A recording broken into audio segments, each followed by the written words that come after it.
Coach, we'd like to open the statement, and then we'll open up for coach and player questions. Just proud of our team. Obviously, it's a late start, and just proud of how we battled. And we responded well. They put up a couple runs. We responded with 6. Had a good shutdown inning. Then we probably had a few defensive plays and miscues that gave them a chance to get back in the game. And then we just recomposed ourselves and just made them try to kind of earn it at the end. And I thought we held strong in the 6th and 7th inning. There's no guarantee. We had the lead. That's a potent offense or dangerous offense. And I'm proud of Anna for coming out there and shutting them down, giving us a lot of plays, even a couple of plays that maybe got away from us. She kept her composure, did her job, did it well. I'm just proud of our effort and for us coming out on top. For our Zoom people, if you want questions, just raise your hand. All right. Justin, question? Yeah, for Coach, tell me about the decision on starting Brooke tonight and what your thought was going in on, okay, when are you going to look at going to Anna, that kind of thing. Just walk me through your pitching thoughts.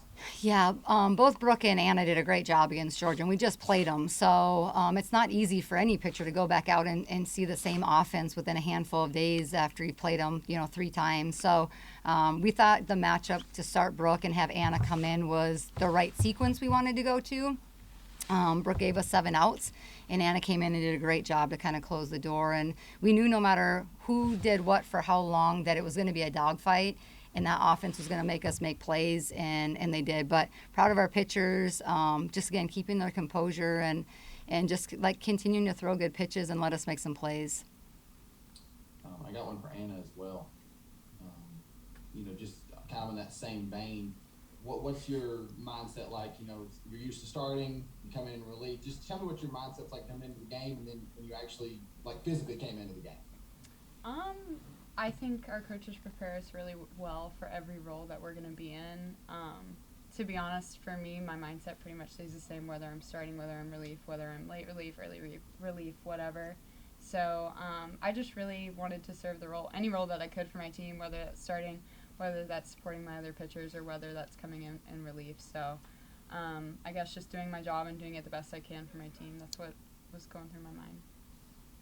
And then also, Anna, we see some of those, you get a big strikeout, you've got the emotion, you can tell you got the adrenaline pumping. How much do you use, when you get a big strikeout, how much do you use that adrenaline to build momentum to keep going? Definitely a lot. I mean, especially when you're playing a game that's later than you thought, which isn't the ideal situation, but you just got to use whatever you can to fuel just keeping going, even if it's just for one more pitch, one more out, one more inning, whatever. Just finding any way to keep going. And I mean, whenever I, get a strikeout or whatever, it's really not an expression of me being happy with myself. It's more being happy that I could do it for my team.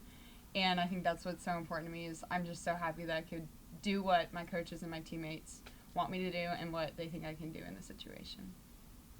Last one for me I've got for Abby. They said on the broadcast you were running sprints in the dugouts and stuff like that.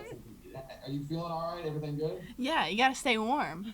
You can never get cold, If you're playing at 1 a.m., you might get a little tired. I just had to be on my toes, There you go. Thanks. Eric, question? I got a question for both players. What's it like knowing that you're waiting to play, but obviously you're not on schedule, things are running behind? How do you stay focused and locked in when, you're being delayed? I think that our coaches did a really good job of just getting us together. We went through our scout at the hotel, and at that point we were planning on, keeping the original starting time, and then they had pushed it back after we had finished our scout, and so we just hung out in the hotel. We kind of all stayed together and just stayed in the meeting room and watched the other games that were going on during the time. So just staying together as a team, keeping all distractions at a minimum really helps us, and just focusing on what is in front of us, which is obviously a game, it's inevitable, and we knew that we were going to have to get to it at some point. So just making sure that we didn't have any distractions coming up to it.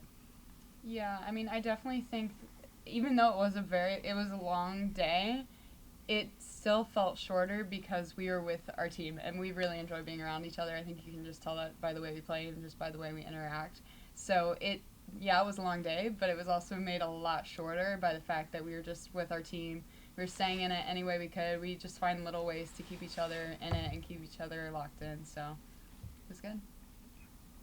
And then for Coach, take me in that third inning on the play. They call it out, goes to review, they overturn it with the obstruction.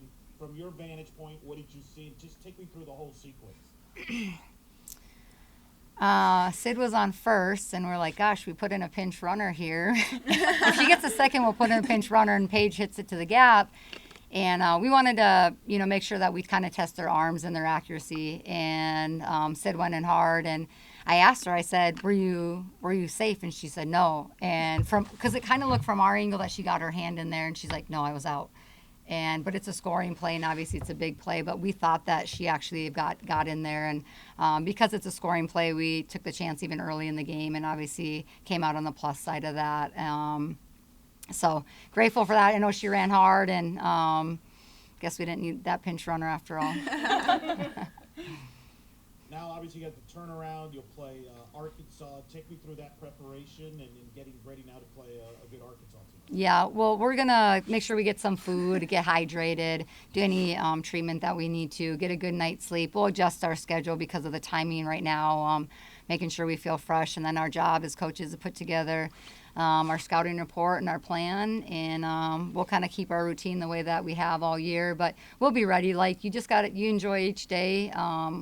No matter what you accomplish, even if you make it all the way to the end, like, your days are numbered when you get this time of year. And as coaches, we're grateful for the super seniors, the seniors. They don't have a lot of time left, and I'm proud of our resiliency. That's what I would say. Like, we've just been resilient. We keep getting better. It's a great group to coach. They're fun to be around, and we want this to last as long as we can together. So we'll get rested and we'll get ready for a great battle tomorrow. One more question from Justin. I just want to know, is anybody setting an alarm in the morning, or are we just sleeping until we wake up? We're going to sleep for a while. Yeah, they're going to get a good night's sleep. Thanks. Thank you, guys. Thank you.